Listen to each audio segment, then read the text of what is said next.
today we have Anna and Chiara from Amai Quartet.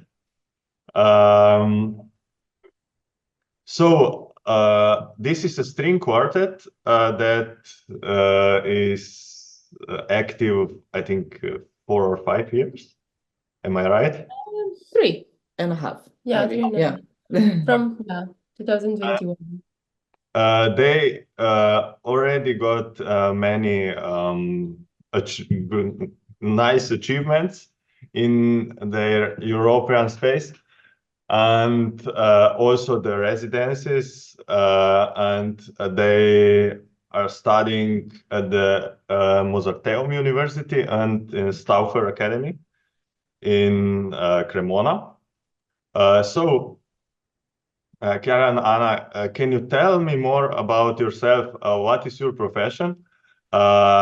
What are you doing for living? And do you think that you can actually live as a chamber musician, or do you need extra things in your life?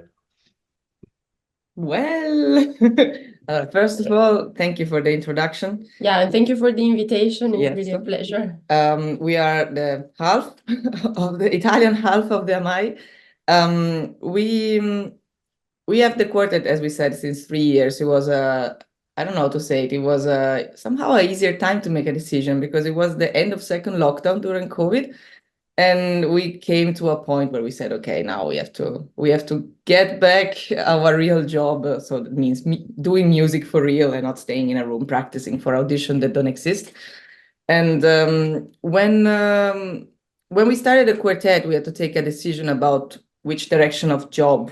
So how are we planning to survive? That's a question that probably us musicians always ask inside ourselves. And in my case, for example, I took over a class, like I teach in a music school in Vienna, also close to Vienna. And I have some private students. And sometimes, sometimes with orchestras, substitutions and similar. And how can I say it in a nice way? Basically, this is how I try to support my chamber musicians' life, because I would say it's the best way to make music, at least for me. It's not the same for everybody. It gives me a lot of freedom, a lot of ways to express myself, also not just strictly to music, but also related to other art forms. But it comes with a price, unfortunately, we are in a bad moment also historical wise. So we have to always be quick and prepared to something new, to experiment and show people that was new. That was something, sorry, mixed German.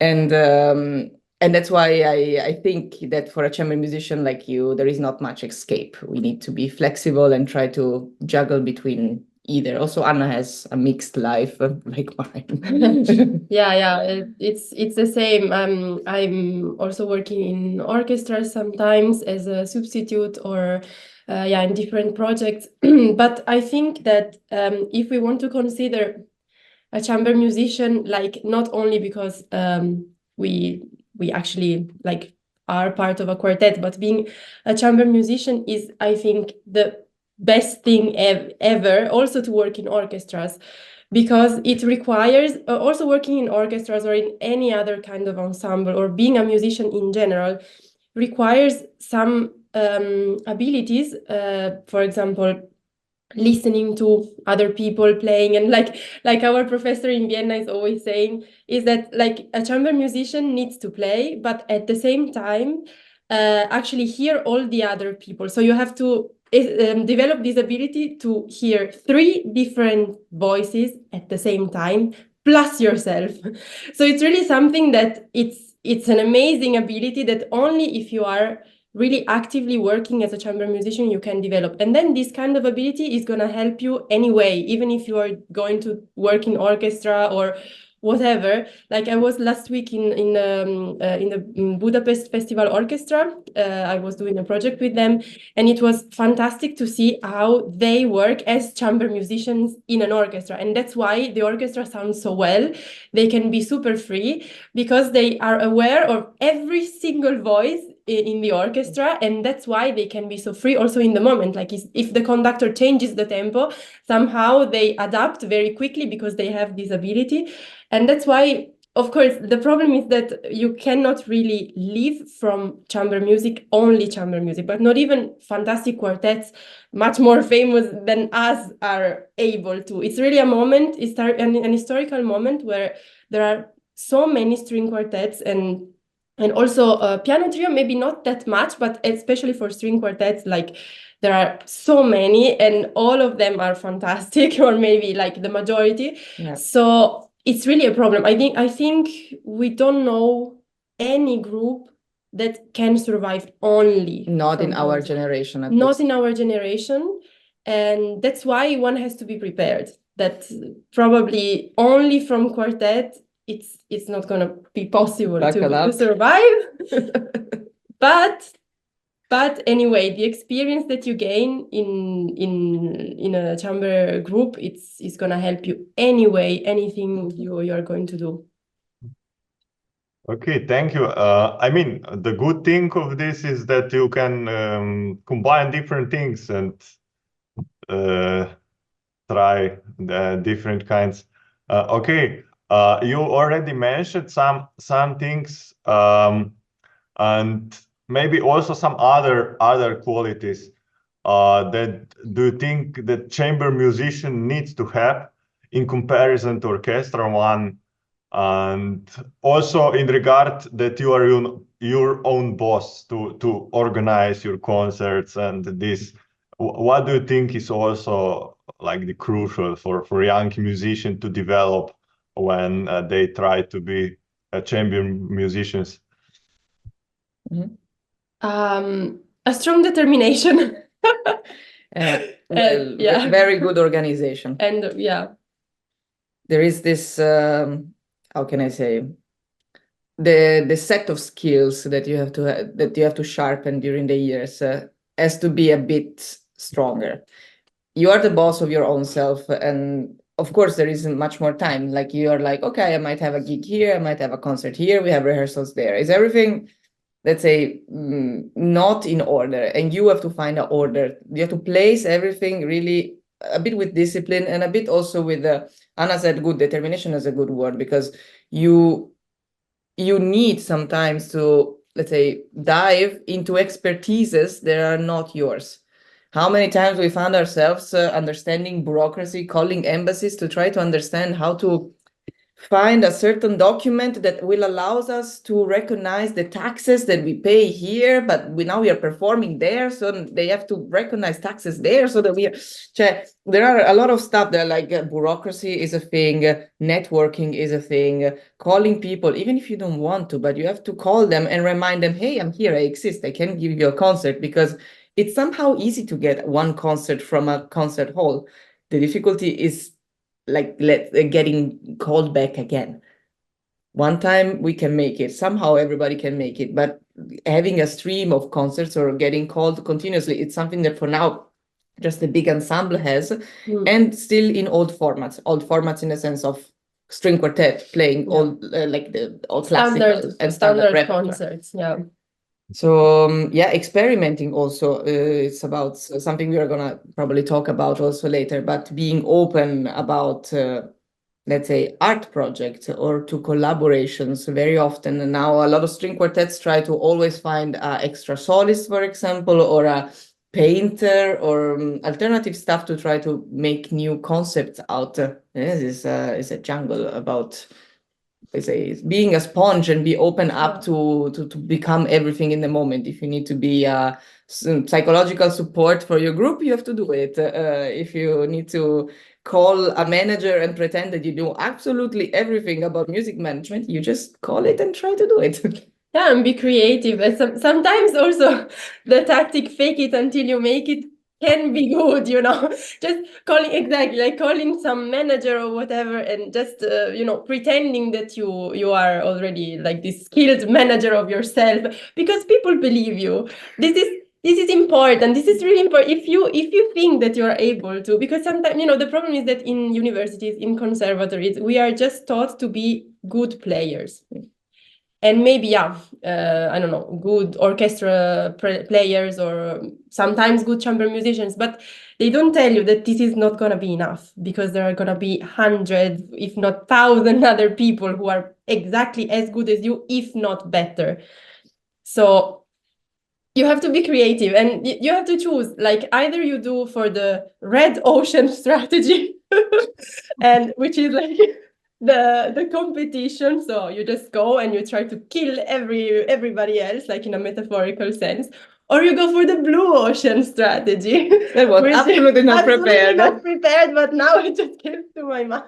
And the blue ocean strategy is like, you find your little portion of blue ocean that is free from anybody else, and you find your specialty. Your special, like something that you are going to be the only one who's going to do it. And of course you also have to check if you have an audience for that. But once you find your field and an audience for that, you just stay in your spot, and in a way it's also possible. Yeah, well, like 20 or 30 years ago, the quartets that were being alternative were playing, for example, just contemporary music. It was something that at that time was not so common. Now, but thank God it developed a bit. Yeah. But like they were saying, okay, we don't play Haydn and Beethoven anymore. We just do very hardcore music from, I don't know, the 80s. I don't know, just composers of the 80s. And at that time was something we different. had this Italian quartet called Prometeo. Prometeo quartet, they did exactly like this. They started working with Sciarrino a lot. They were basically recording many of his works, and they started like this. Like right now they are also playing some other repertoire, but they became part of the most famous groups in Italy thanks to the contemporary music, and now they are going on basically from this way. Oh, this way, sorry. Okay. When we are talking about modern music, we met a few years ago in Cremona on Stauffer Academy, and for me it was very interesting when we were speaking about musical form. I think I gave the question when we were in group, how much important is musical form. And some composer says, okay, it's not really important. I'm doing by feeling and this. And then you said that once that you had one piece from modern composer that you find boring, or that it doesn't go anywhere, and that you actually find your own form in the piece, or create your own form to make it more interesting. And what do you think the music needs to have to be interesting? I mean, this is like more philosophical question. And also, how can performance improve existing classical pieces? How can they make them more interesting? If we speak that composer make a piece, but we see that performer can improve considerably this piece. I think that the most important thing in music, but also in art in general, is that you have to tell something to people. Like, it can be a story, it can be a feeling, it can be a color or whatever, but it needs to tell you something, and you need to vibe with this message. It's like just an exchange, from one person, from the creator to the audience. And it's like when you are writing a text and you need to convey a message.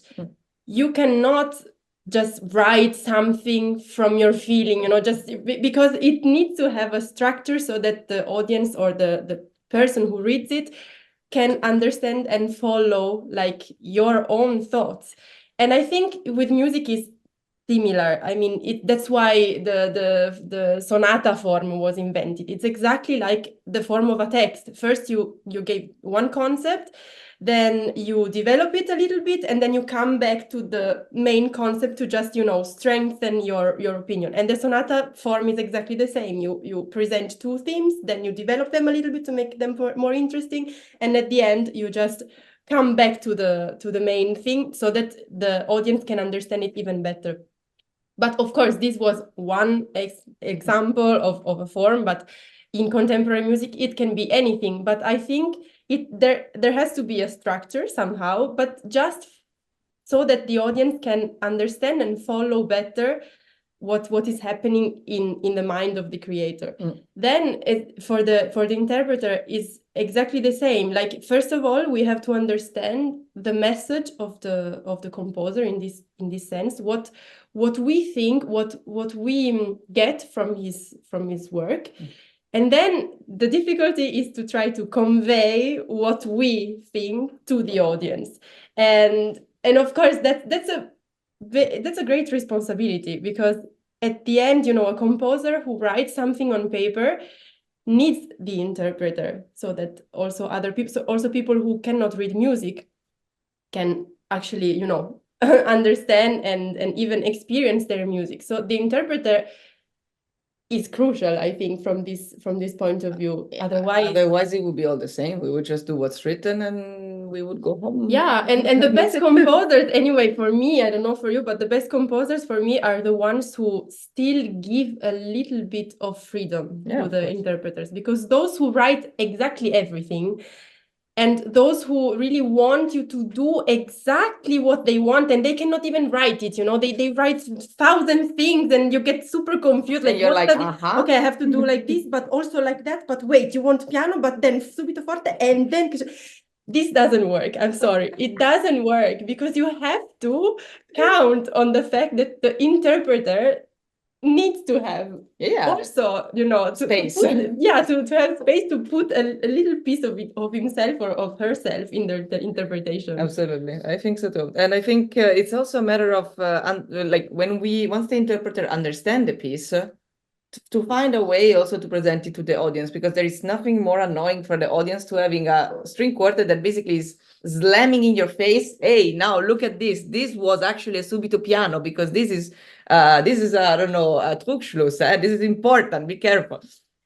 The audience doesn't need to be babysit. Okay, we are not looking for somebody telling you exactly what you have to hear. Maybe it's a Haydn. Okay, it's a Haydn quartet, something that a lot of people played. So I don't have to slam in your face the rhetorical figures that are inside. But I can make you understand what, for me, this rhetorical figure or this minor section, or what meant to me. For Haydn, it was probably, I don't know, the fact that it was minor, the fact that it was, I don't know, staccato, like the stuff that he left from us are already hints in what he wanted us to understand. But then there is a historical moment, there is the context, there is the interpreters. Like, there are so many things that can change a performance, and it doesn't mean it's bad. I mean, if you play everything out of tune, okay, maybe that's a problem. That might be a problem. But if you respect the text, it's like really like a book, like Anna says, if you respect the text and then it's like people that make a review out of a text. Maybe I don't agree with it. Maybe I read it and I'm like, okay, I understand you. I don't really agree with you, but I understand you. And then you have to try to find your way to make the public, the audience understand what's your point of view then. If you didn't agree, then give me an explanation. Show me what you mean without being like a know-it-all, because otherwise then you sit there and you feel attacked, or you feel like you don't have to make the audience feel dumb somehow. Everybody has a history and they have their point of view. So it doesn't make sense to actually just show off that you studied violin for 20 years for saying, like, it's... they had another life, they had another perspective, and it's fair that they receive it from you and then they give themselves their thoughts on what they just heard. Yeah, interesting. Because sometimes I had a feeling that you need to really exaggerate the things. Like in my performances of my pieces, I had a feeling that I needed to push the orchestra or the player to exaggerate things, like to get some effects. But on the other hand, you are telling about that you don't need to take the audience like a baby babies, you know. No, but I think there are two different things. Like, because what we meant with the babysitting the audience is more like really about the interpretation. Because what you say is absolutely true. That anyway, if we want to like express something, we need to exaggerate our feeling, because it's exactly like actors in theaters who are acting far away, and they need to exaggerate every expression, also with makeup. You know, they make the eyes bigger, they make everything like so that it's more visible from far away. This is exactly the same. Like we just do it with notes. And but you are right. If you really want sometimes to make things clear, you have to exaggerate them. Yeah. But like what we meant with the interpretation is that sometimes we hear groups who are constantly stopping the flow of music to show you, like, for example, exactly like an harmonical change, or like, I don't know, a certain color or a certain thing that the composer wrote, but they're stopping the flow of music. Like, and you as a listener, you're like, okay, like they become almost expressionist, you know, like in this way that you cannot really follow anymore what's the general picture, because you are just too much into detail. And that's something like, it's very personal. We anyway, this is something that we don't like, but also because we are musicians. So if we are going to a concert and we hear something like this, we are like, okay, thank you, we know. Can we please listen to the music, you know, in a way that I can enjoy it, and not like I have seen every single harmonical change. Like, it has to be like something in between. Maybe for composers, when you are with an orchestra and trying to get them, let's say, into the mood to play your music, sometimes also maybe you should use the same approach. Like, if you think, okay, this should be, I don't know, desperate, then to the orchestra you have to sell it as I don't know, somebody just died and you cannot feel it anymore. At that point, maybe you get the result, because they will feel that they have to exaggerate the emotion, and then maybe from outside it's going to come better. It's just a matter of how you, I don't want to say how you sell it, but musicians are also like, if you say it's sad, maybe for me being sad is like, okay, I get an ice cream and get over with it. You have to give a very, very strong image of what you mean. Otherwise, we are all different. We interpret also sadness differently. Yeah, true. Interesting. Yeah, thank you. I didn't think much about this aspect that you mentioned before. Okay. Do you also try to improvise any times? For me, it was interesting because I studied some things about improvisation, and there are some scientific papers that it's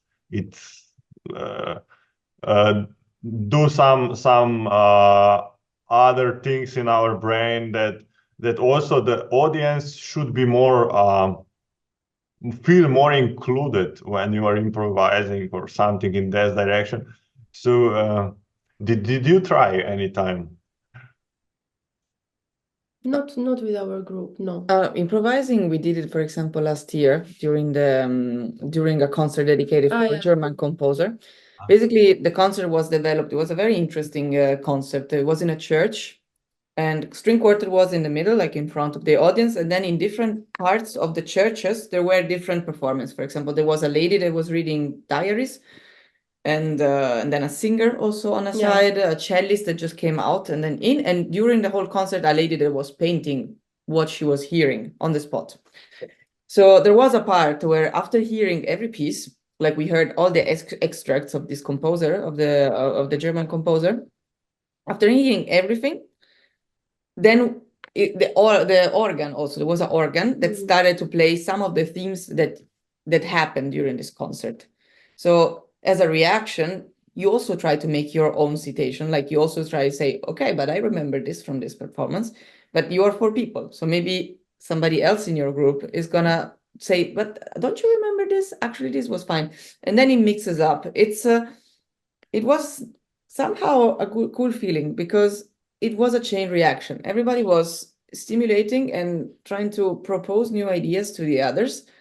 And I think in this case, not every time, but like it was nice, the kind of color that came out in the end, because it was not messy. You cannot describe it as messy because you were hearing it was having like a vortex of memories, because you just heard it, and then suddenly you're like, oh, that one, but that one, look at that, and everything finished. Then I don't know. There was we made it that the piece would have been finished with a guy telling screaming a sentence about the diary or something like this. But you had a start, you had an ending, and what happens? There is the whole philosophical thing of what happens. It's not important the end, is important the travel. Ecco, improvisation is a bit like this, because how it starts, it's interesting. How it ends, it's interesting. But the best part is in the middle, is when people actually do gather ideas and confront each other with them. And it's not a matter of showing off, I remember more than you, or my idea is better than yours. It's about let's mix up, let's see until where we can mix up together and where we actually have to diverge from our ideas for then finding a conclusion somehow. Thank you. When we were in Cremona, you also mentioned hidden string quartets.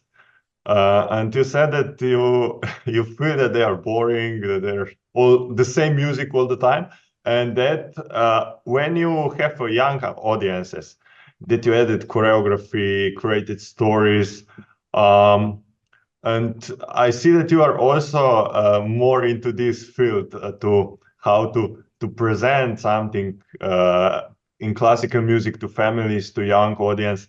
Can you tell us more about the ways that you use to present the music to the young audience, or also to maybe to the audience that is not really into the classical music? Well, for us, again, our main goal is always telling a story anyway, but also when we play standard concerts. If you don't have a story to tell the audience, then your performance is a bit boring anyway, or at least it's maybe not that convincing. So what we do when we are playing for not necessarily young audiences, but like normal audience, but that doesn't have very much experience with classical music and classical formats, we just introduce the pieces.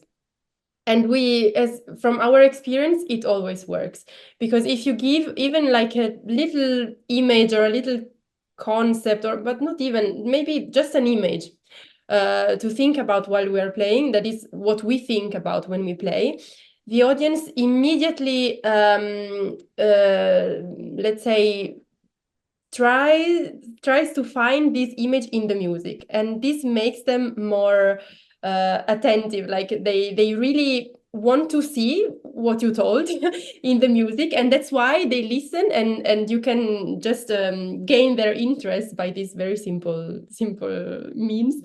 And this is already something that helps a lot. And for young audiences, this is even harder, because kids, let's say, they have lots of imagination and fantasy, but they don't have this abstract thought yet. Like they need to see things, they need to touch things. And that's why we had an experience at this fantastic festival in Vienna, which is called Kultursommer. And it's basically a huge festival that takes place in summer in Vienna, in many different places, and it's always open air. And so you have this very informal situation where you're playing outside on a stage, but people are like laying down in front of you. Like there's not really a standard format. And we experimented in this situation, and we actually played a Schubert quartet, like one movement from the Death and the Maiden by Schubert, the second movement, the beautiful one with a theme and variations. And we told our own story with that, and for making everything clearer, we yeah, exactly, Chiara is demonstrating. We found a way to tell our stories with these props. Yeah. And basically we were wearing this while playing, when, for example, one instrument was playing the theme of death, then we, This is how I played, for example. Second violin doesn't do it. Second violin never did it, but I think the viola and the cello had the chance to. I was observing the scene.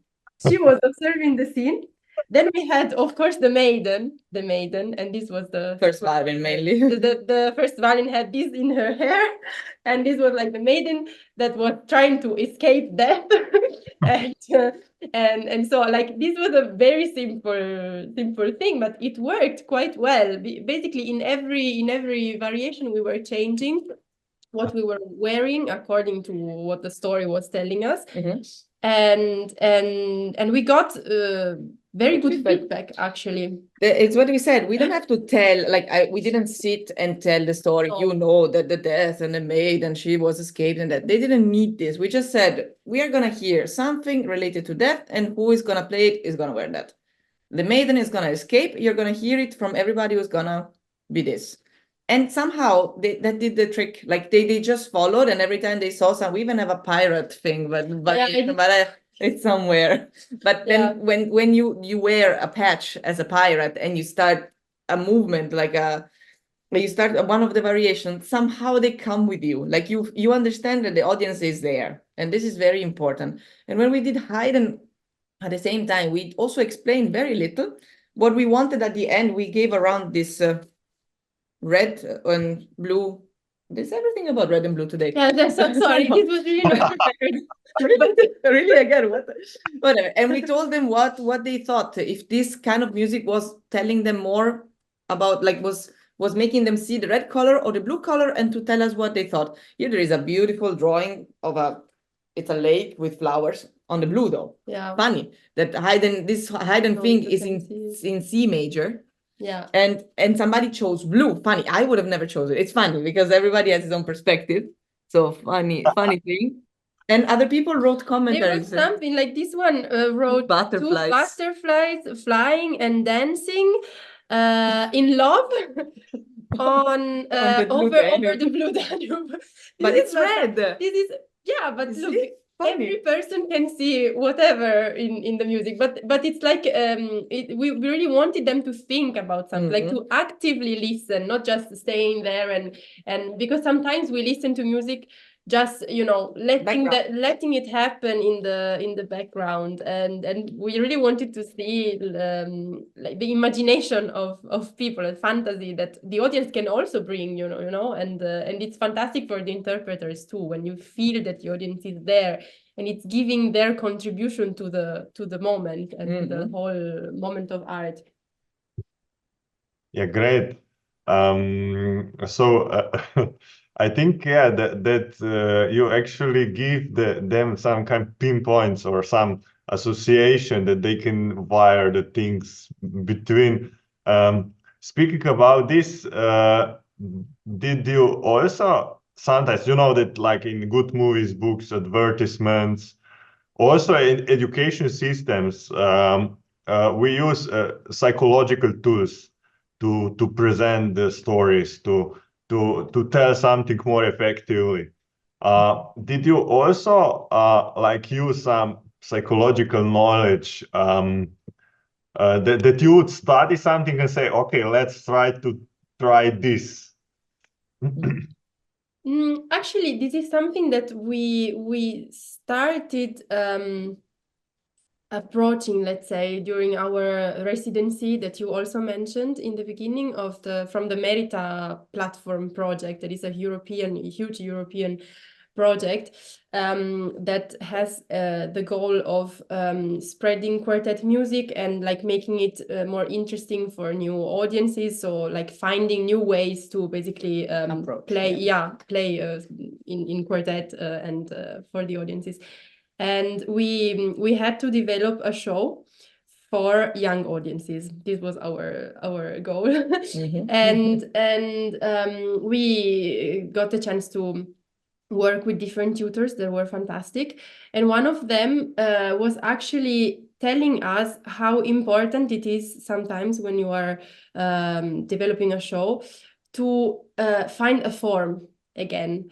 Like, so that something that that the audience can follow very, very well. So he was like, for example, if you give hints of something that is going to happen in the end during the whole show, the last moment is going to be fantastic for the audiences, and especially for children, because they are going to recognize little hints that you left on, like almost by chance during the show. Exactly, breadcrumbs, and then they're going to follow them just also almost unconsciously, but everything is going to come back in the end. And this is always a great tool, something that also, like as you said, in movies is used a lot, in books, like this kind of strategy that you are gonna understand everything at the end. Like, do you have this moment, but wait, yeah, I know this, and then all the connections are happening, and it's like connecting the dots. Exactly. You know, this was the thing that this tutor always used to say. It's everything about connecting the dots.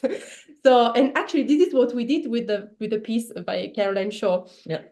This untracked. We used exactly that. We used that, and we basically left some quotations from the piece that we played at the end of the show, from Untracked, in different moments of the show, just maybe, I don't know, a couple of bars from one, or some sound effects. Yeah. And we already presented them in the beginning and during the show, and then at the end we played the entire piece, and the audience was like, but wait, yes, I know this one, I heard this, and then it was a very cool strategy that was suggested by this tutor, but it worked. We really have the experience that it worked. So I mean, we haven't studied yet these psychological or narrative techniques, but for sure, it's something that helps a lot. So, great. You have to do. And what was this show about that you mentioned? Like, it was a string quartet, but what was other things in the show? Can you tell us more maybe about this residency and Merita platform? We were in France. It was not just us. Actually, many of the quartets that are part of this network were hosted. At that time, we were 3. It was also very interesting because we all had as a goal young audience. And it's crazy how different our projects were. Like, we decided to integrate theater. Like, we said it now many times, like, we are very storytelling musicians.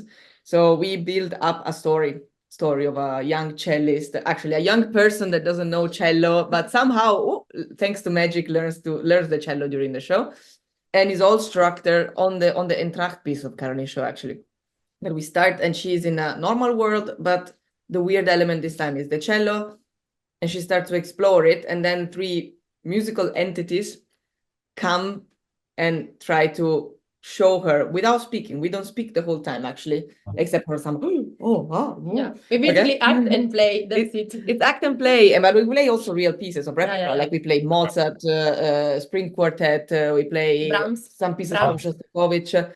Anyway, it's hardcore stuff for quartet, but maybe like a little bit shortened up, like shorter versions, but anyway, like real pieces. And they even ask us to learn most of them by heart. Yeah. Because now it's a thing.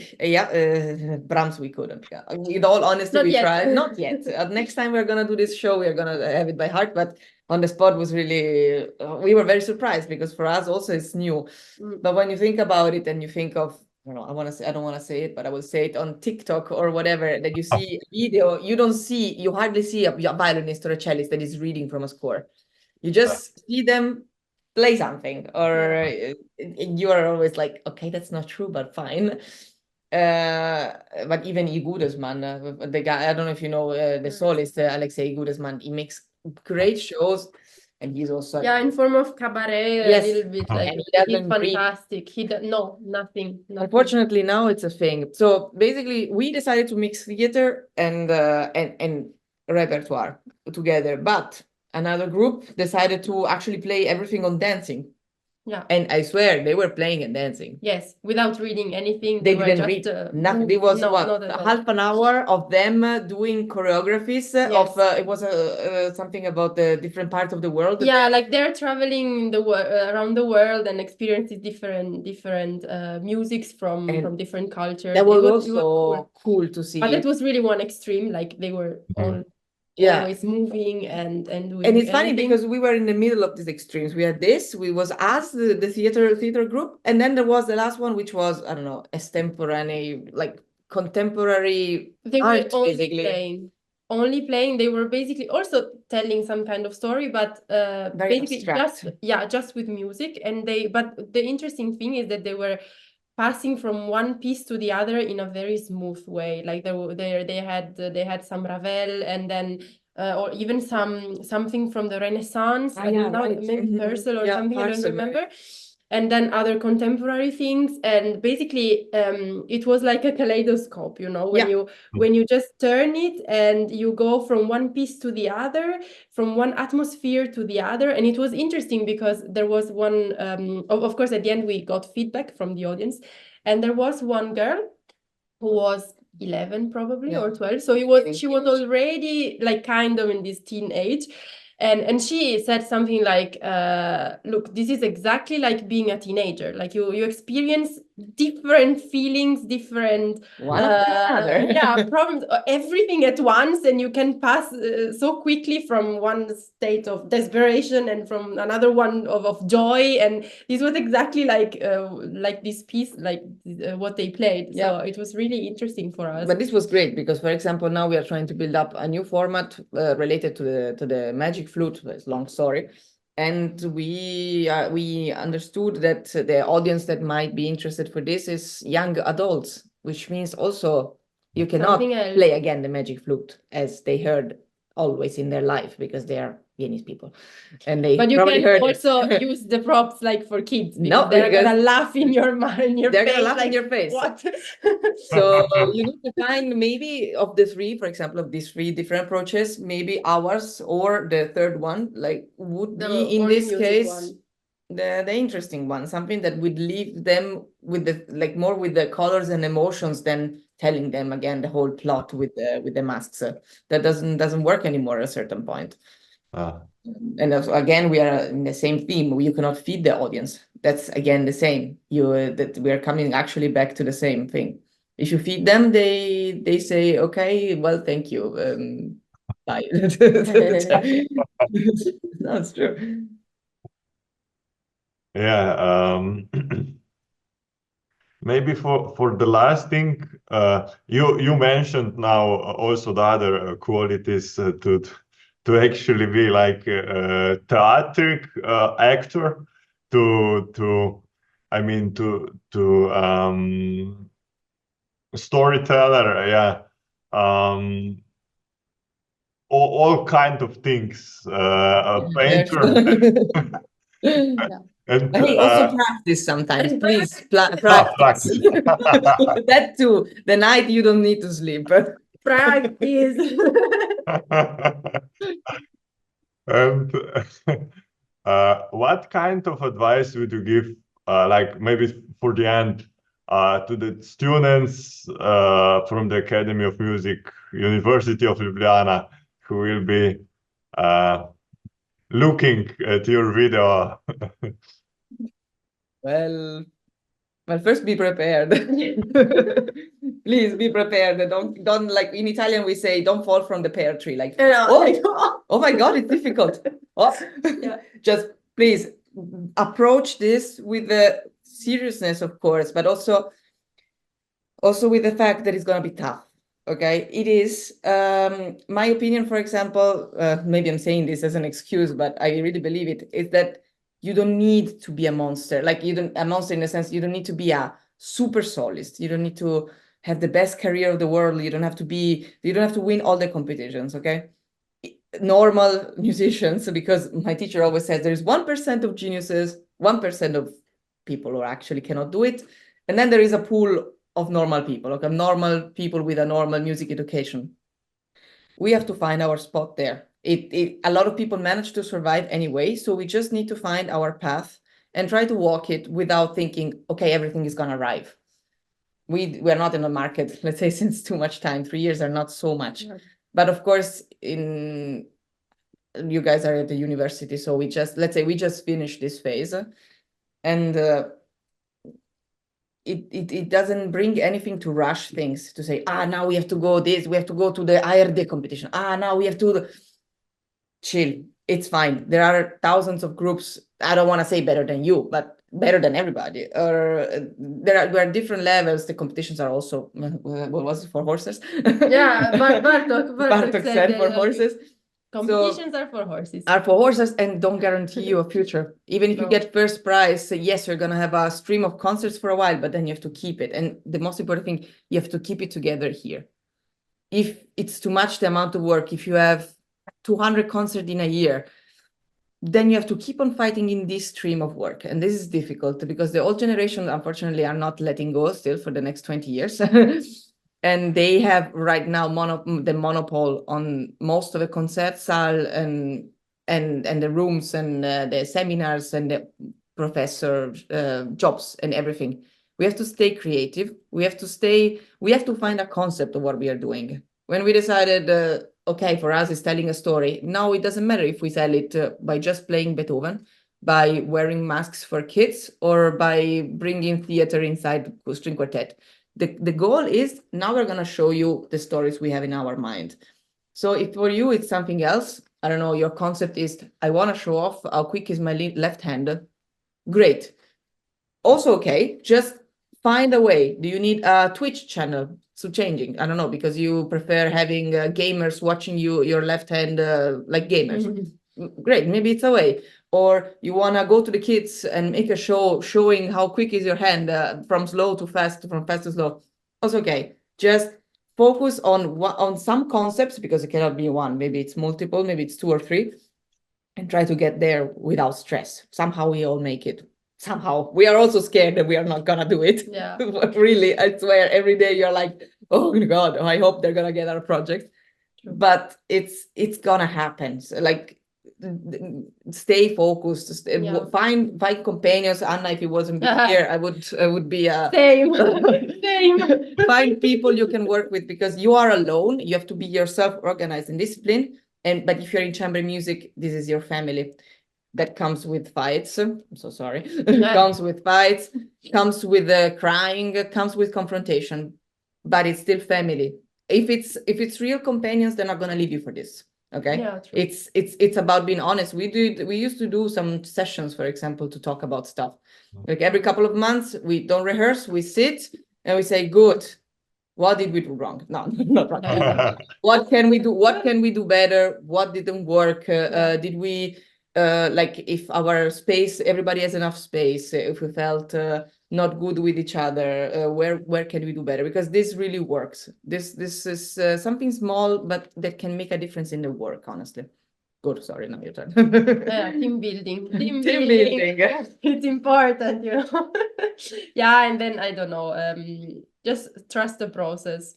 Also, I would say trust the process somehow, because if you first of all, one has to understand what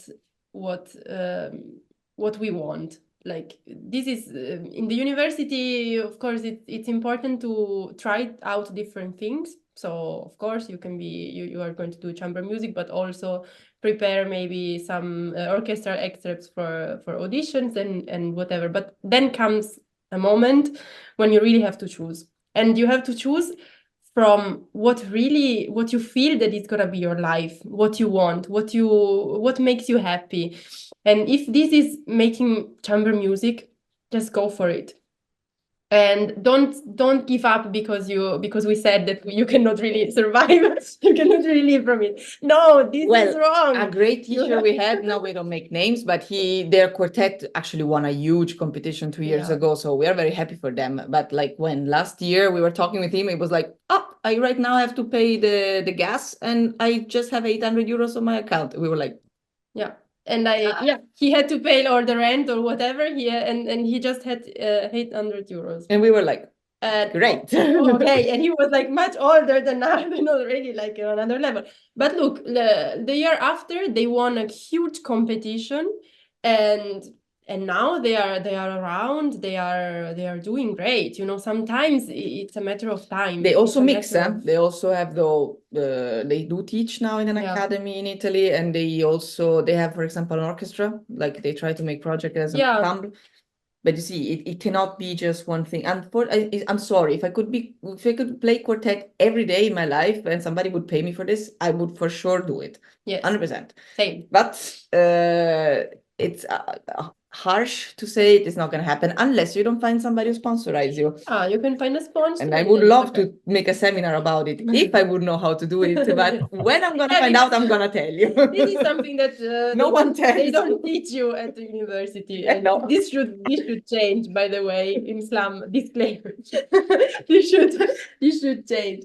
But anyway, like don't give up. You can do it. Exactly. Just be determined and decide what you want. That's important. Just try to feel what is really making you happy. Because this is something I always have to tell myself that at the end, the important thing is that you are happy and that you are feeling that you are in the right place where you want to be. So, Yeah, thank you, Chiara and Anna, for this inspirational lecture. Wow, thank you. Thank you.